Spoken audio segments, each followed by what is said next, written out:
بزرگترین عذاب من به تو نفس کشیدن است. در انتخاب قسمتم هجر تو را چشیدن است. بزرگترین عذاب من به تو نفس کشیدن است. در انتخاب قسمتم هجر تو را چشیدن است.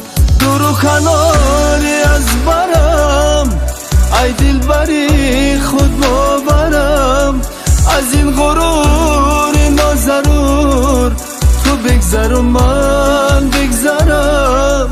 بزرگترین عذاب من به تو نفس کشیدن است.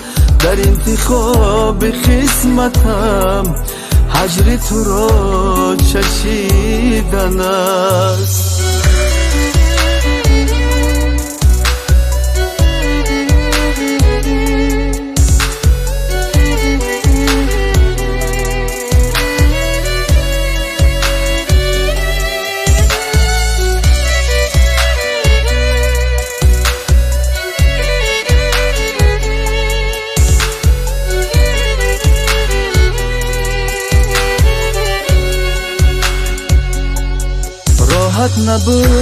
راحت نبود از تو مرا جدایی، باور نمیشه تا هنوز رفتی دیگر نایی.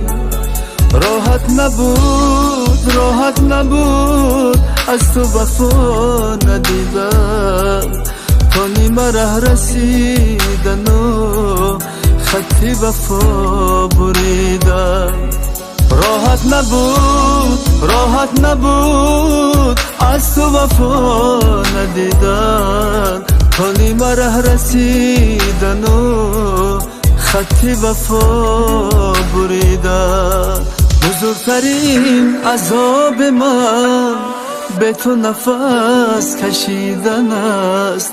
در انتخاب قسمتم هجر تو را چشیدن است.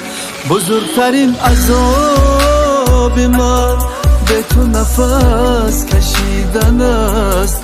در انتخاب قسمتم هجر تو را چشیدن است. هجر تو را چشیدن است.